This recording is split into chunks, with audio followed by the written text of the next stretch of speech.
በዛሬው ቪዲዮ እንግዲህ ከአዲሱ ሳምሰንግ ጋላክሲ ኤስ26 አልትራ ላይ የተመቹኝና እንዲሁም ደግሞ የደበሩኝን ፊቸሮች ወይም ደግሞ ሳይሻሻሉ መጥተዋል ብዬ ካሰብኳቸው ፊቸሮች ስንጀምር የመጀመሪያው የባትሪ ጉዳይ ነው። እንግዲህ ባትሪው ሳምሰንግ እንግዲህ ለብዙ ዓመት የአልትራውንም ሆነ የሌሎች ባትሪዎችን ከኤም ውጭ ያሉት ማለት ነው 5000 ሚሊዮን ፓወር ነበር ከኤስ20 አልትራ ጀምሮ ማለት እስካሁን 5000 ሚሊዮን ፓወር ባትሪ ነው። እስካሁን እንግዲህ ምንም የተለየ ነገር የለውም።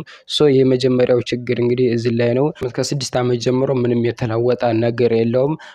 ያየነው እንግዲህ እና አይፎንም እየጨመሩልን ሌሎች የቻይና ስልኮች ደግሞ እስከ 7000 እስከ 10000 ሚሊዮን ፓወር ባትሪ እየሄዱ ነው ምንም ሳይዛቸው ሳይጨምር።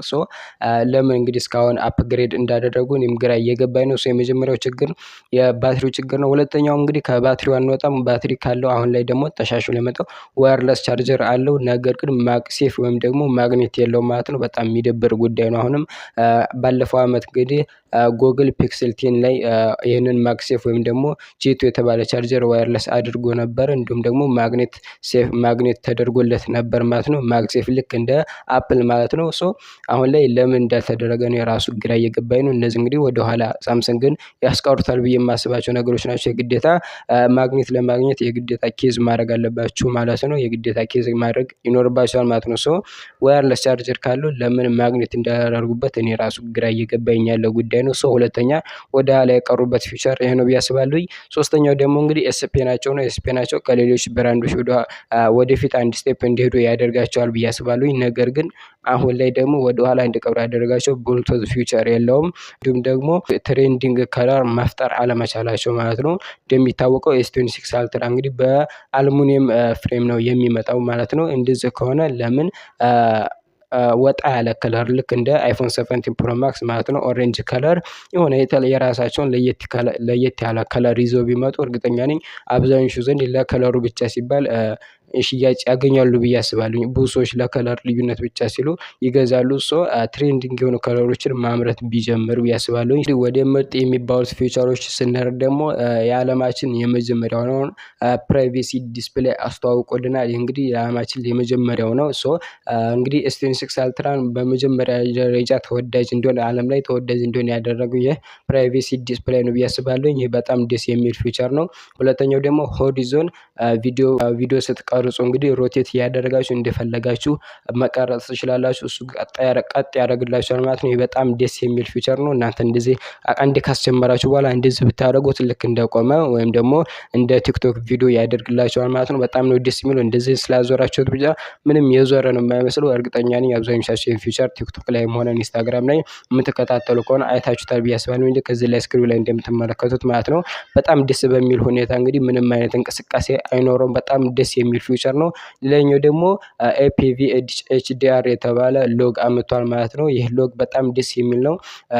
እናንተ ካሁን በፊት እንግዲህ ይህ ነገር ሌሎች ብራንዶች ስልኮች ላይም አለ። በተለይ ደግሞ አይፎን 17 ፕሮ ማክስ ላይ ሲኒማቲክ የሆነ ቪዲዮዎችን ለመቀረጽ ይጠቀሙበታል። ነገር ግን ሌሎች ስልኮች ላይ ያለው ኤፒቪ አይደለም ኖርማል ሎግስ ምናምን የሚባሉ ነበሩ።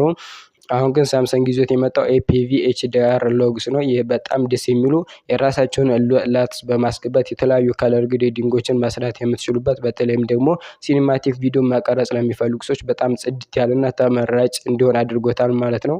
ሳምሰንግ ተወዳጅ እንደሆነ ያደረገው ሌላኛው ፊቸር ደግሞ የኤአይ ፊቸሮች ነው። ሳምሰንግ ኤአይ ላይ እንግዲህ በጣም ጠንክሮ እየሰራ ይመስለኛል። በጣም ጽድት ያሉ ፊቸሮችን ኤአይ ላይ ታገኛላችሁ። የተለያዩ ቪዲዮዎችን የተለያዩ ፎቶዎችን ኢንሃንስ ማድረግ ትችላላችሁ፣ ማቀናበር ትችላላችሁ። የራሱ እንግዲህ ፎቶዎችን በኤአይ መልኩ ኤዲት የምታደርጉበት አፕሊኬሽን ሁላ አለው ማለት ነው። በጣም በሚገርም ሁኔታ ኤአይ ላይ እንግዲህ ተራቋል ብዬ አስባለሁ። በጣም ከሳምሰንግ ከአይፎን ጋር ስናነጻጽረው በጣም ትልቅ ልዩነት ላይ ደርሰዋል ማለት ነው። በጣም በጽድት ያሉ ፊቸሮችን ይዞ መጥቷል። እንዲሁ ዘንድሮም ደግሞ እንግዲህ ከፐርፕሌክሲቲ ጋር አግሬትድ በማድረግ የተለያዩ ኢንፎርሜሽኖችን የተለያዩ ጥያቄዎች እንድትጠይቁ ይረዳቸዋል ማለት ነው። በጣም ጽድት ያሉ ፊቸሮችን ሳምሰንግ ይዞልናል መጥቷል ማለት ነው። እነዚህም እንግዲህ ጠቃሚ በመሆን ከአይፎን ይሻላሉ ብዬ አስባለሁ። ሶስተኛ ላይ የምናገኘው ደግሞ ሎንግ ሶፍትዌር አፕዴት ነው። እርግጠኛ ነኝ ይህ ስልክ በጣም ደስ በሚል ሁኔታ ሳምሰንግ ኤስ26 አልትራ ለ7 ዓመት የሚሆን ሶፍትዌር አፕዴት አለው ማለት ነው። እንግዲህ ለ7 ዓመት ያክል ይህንን ስልክ መጠቀም ትችላላችሁ ሶፍትዌር አፕዴት እያደረጋችሁ ማለት ነው። በጣም ነው ደስ የሚለው 7 ዓመት ሶፍትዌር አፕዴት ማለት በጣም ትልቅ ስጦታ ነው ብዬ አስባለሁኝ ከሳምሰንግ። ምክንያቱም 7 ዓመት የሚያደርጉ ስልኮች አሉ ብዬ አላስብም። ከፍተኛ ከተባለ 5 እና 6 ነው። 7 ዓመት በጣም ኢትስ ክሬዚ ያበደ ሶፍትዌር አፕዴቶችን ለብዙ ዓመት ያክል ማግኘት ትችላላችሁ ማለት ነው። ሶ ከሳምሰንግ እንግዲህ ጥሩ የሚባሉ ፊቸሮች እነዚህን ይመስላሉ። መጥፎ ወይም ደግሞ ደባሪ ወደኋላ ደግሞ ቀርቷል ብዬ ያሰብኳቸውንም ዘርዝሬላችኋለሁኝ። ለእናንተ የትኛው ተመቻችሁ? የትኛውንስ ደግሞ ደባሪ እንዲሆን አድርጓቸው? ደባሪ ነው ብላችሁ የምታስቡትና ጥሩ ነው ብላችሁ የምታስቡትን እናንተን ፊቸር ደግሞ ኮሜንት ላይ ጻፉልኝ። ቪዲዮ ከተመቻችሁ ላይክ ማድረግ እንዳትረሱ። እንደነዚህ አይነት ጠቃሚ የቴክ መረጃዎች የምትፈልጉ ከሆነ ደግሞ ቻናሉን ሰብስክራይብ ማድረግ ትችላላችሁ። እስካሁን ያበሪያችሁ የቆየሁት እኔ ዳወር ነኝ። በቀጣይ አዲስ ቪዲዮ እስክንገናኝ ይመቻችሁ።